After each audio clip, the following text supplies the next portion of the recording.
You know, there are very few people in history whose silhouette alone is instantly recognizable pretty much anywhere on Earth. But a bowler hat, a little cane, and that funny walk, well, that's all you need to picture Charlie Chaplin. That silhouette, I mean, that's really all it takes. The little tramp wasn't just some movie character, he was a global phenomenon. This was before TV, before the internet. This one man became, you could argue, the very first international superstar, loved by millions in a world that was barely even connected. But here's the thing, the guy who created this universally beloved symbol of the little guy, of the common person, well, he was anything but simple. He was actually a deeply divisive and really controversial figure, especially in the very country that helped make him a star. So it all leads to this one staggering question. How on earth did the most famous man on the planet, a cinematic genius who literally helped build Hollywood from the ground up, end up banished from the United States for 2 entire decades? That's the incredible story we're going to unpack. To really get who Chaplin was, you have to go right back to the beginning. And his childhood is a story that honestly feels like it was ripped straight from the pages of a Charles Dickens novel. Chaplin's own words here just say it all. Crisis wasn't an event in his life, it was his life. This constant, grinding struggle in Victorian London would end up shaping every single underdog character he ever played on screen.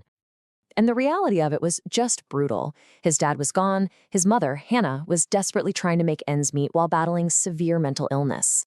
Before he was even 9 years old, Charlie was sent to a grim workhouse, twice. And then at just 14, can you imagine, he was forced to commit his own mother to an asylum, which left him completely and utterly alone, sleeping on the streets. Okay, now just look at this timeline. Look at the sheer speed of his rise. In 1913, he's making $150 a week. Just 3 years later, by 1916, he's signing a contract worth over $500,000 a year. That's more than 10 grand a week. The boy who was literally sleeping on the streets was now one of the highest paid people on the entire planet. The speed is just staggering.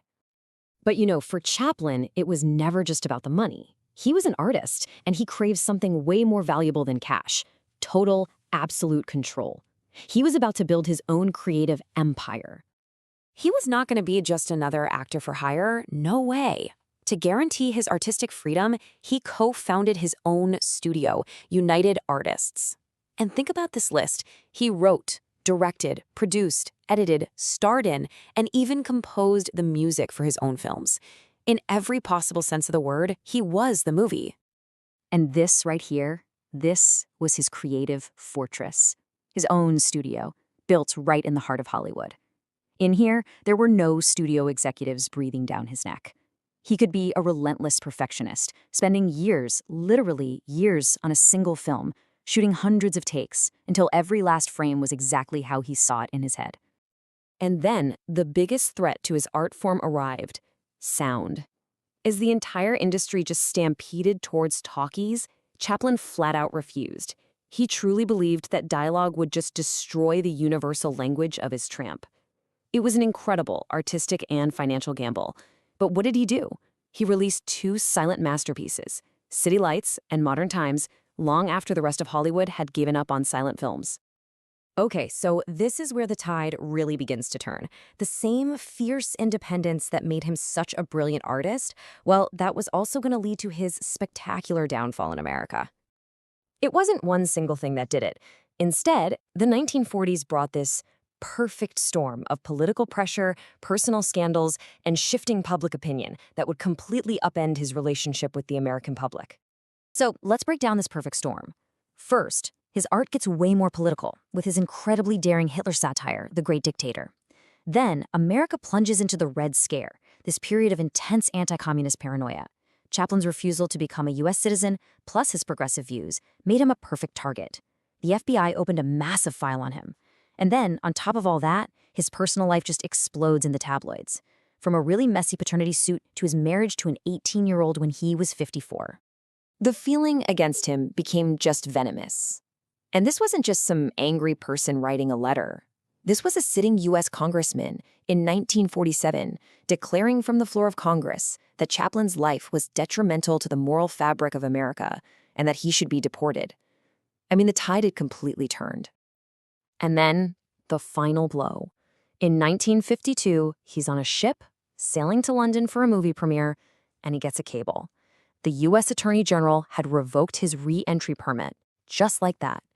The man who helped build Hollywood was locked out. He was, for all intents and purposes, in exile. But the story doesn't just end there in exile. Because after decades away, America would eventually have to reckon with how it treated one of its greatest artists. So Chaplin and his family settle into a new, quiet life in Switzerland. And as the years turned into decades, something started to shift back in America. The political paranoia began to cool down, the scandals faded into footnotes, and people began to remember what truly mattered: the timeless, undeniable brilliance of his films. Finally, in 1972, America was ready to make amends. After 20 years in exile, Chaplin was invited back to receive an honorary Oscar.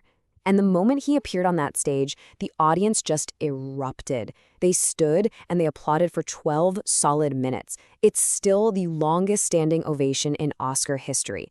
It was Hollywood's apology and its thank you, all wrapped up in one moment. The reconciliation kept going. That same year, he finally receives his star on the Hollywood Walk of Fame, an honor that had been deliberately kept from him for years because of all the political controversy. His legacy was now secure.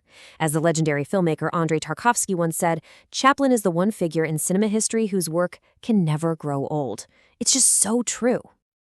When you really look at it, his impact is simply immeasurable. He didn't just make people laugh. He pioneered blending comedy with real, genuine pathos. He gave comedy a soul.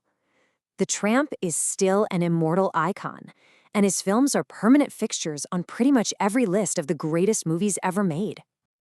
It all comes back to this incredible story. A boy from the London slums became the most recognizable person on earth, all through the power of his art. And it really makes you wonder, in our fractured modern world, could any single artist ever achieve that kind of universal impact again? Maybe not. And that's really a testament to a unique life and a truly unrepeatable artist.